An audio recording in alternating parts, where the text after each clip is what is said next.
Hi there. I'm going to explain a little bit about how Wi-Fi works, how to get connections um, to the internet from devices in various situations.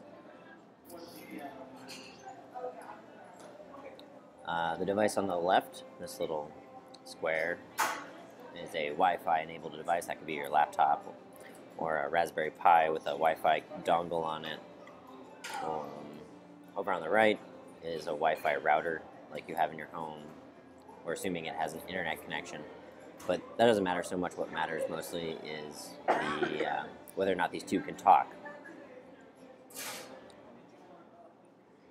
In this scenario, where your device may be able to see a Wi-Fi network, doesn't necessarily mean a connection can be made. So you might have situations where you may be able to detect a Wi-Fi network using Wi-Fi detector. There's for example, there's some apps for Android will show you Wi-Fi networks available, but they're not necessarily ones you can join, because while this router can send a signal to your device can't send a signal back. So in other words, if you were browsing a website or something, you'd never be able to say send me an about page, or send me something, because you'd never be able to say to the router, hey, send me something. The router would just not know what to send you, and it would just not send you anything at all. So this is really the scenario where you have a Wi-Fi connection. It's a weakest link kind of scenario.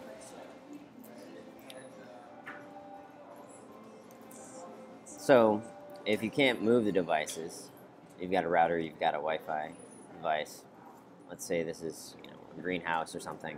This is your house router. How are you going to get the connection between the two? There's a number of ways of doing that. The most easiest way to do it, most reliable way, is an Ethernet cord. Ethernet cord degrades over 100 meters. So it just becomes if you cut a cord longer than 100 meters for an Ethernet cord, you're gonna get a connection, but you're not gonna ever really get any data through it. So by the time it gets past 100 meters, the data gets pretty corrupted. So if let's say your greenhouse is more than 100 meters from your house, which it probably is in the scenario, you can put something in between. You can make 2 Ethernet cords, or 3 or 4 or 5, and between each of the Ethernet cords you put a device called an Ethernet switch, and it's just something to sort of send more power into the wire. So it's a little computer that actually receives all the data and then pushes it through to the other side. So you're essentially having another computer that's relaying the information from 100-meter Ethernet cord to the next. These are fairly cheap devices. I think you can get them as low as $25, but they do require a power source. So if wiring an Ethernet cord and finding a power source in between is something that's difficult, then looking at something that is wireless is an option. And so you can sort of simulate a very long Ethernet cord using 2 wireless devices that are commonly known as Wi-Fi bridges. It's not in a sense it's using the same protocol as Wi-Fi, but it's not actually something that you can join, because you're often further away from the bridge than you can talk to. So you have 2 devices, a bridge device on one end and a bridge device on the other, and they do something called directional Wi-Fi. So they cone the Wi-Fi into something like they're able to throw it like an arrow, as opposed to this omnidirectional circle, so that you point them at each other.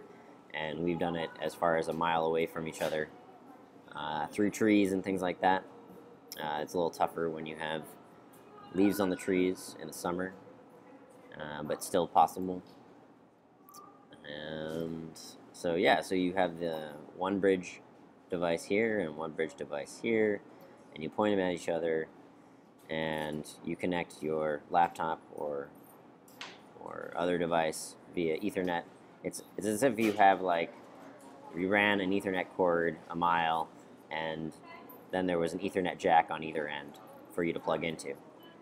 So you essentially create this simulated cord between the two.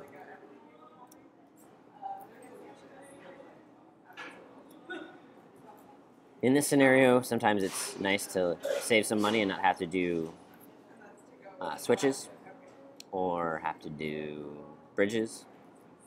And so this device all the way here on the left can't talk to the router all the way there on the right, but it can use the middle as a relay point. So if this device on the left wanted to send a request to the router all the way here on the right, it would send it first to this device in the middle, and then this device would relay it to here, and then this device would either send it directly here or pop over all the way to the device on the left for the response. This is a concept called mesh networking, and it's nice because you can build lots of sort of these chained bubbles and get Wi-Fi out there. So, otherwise you would have to build a bridge here, and that's just more costs. Again, these bridge devices, they're about $50 a piece. You can get them for much more expensive, and they might go farther. The ones we've been testing, the Ubiquiti Nano Locos, they're a good price, and we're seeing good performance for them. So, but for wireless mesh networking, using something technology called Commotion Wireless, which is just software, firmware for things like Ubiquiti routers and stuff. You can run it in Linux, so on a Raspberry Pi, or you can run it on your Mac. It just gives it this ability to coordinate this relaying of messages between each of the devices.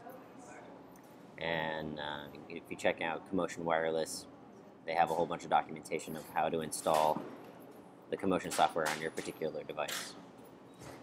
In that scenario, each device is acting both as a client and as a router. And so, they're just coordinating with each other to do both of those things. So I can join this device over here on the left is joining this network here of this device, even though this is not strictly a router. So that sums up the basics. Thanks for watching.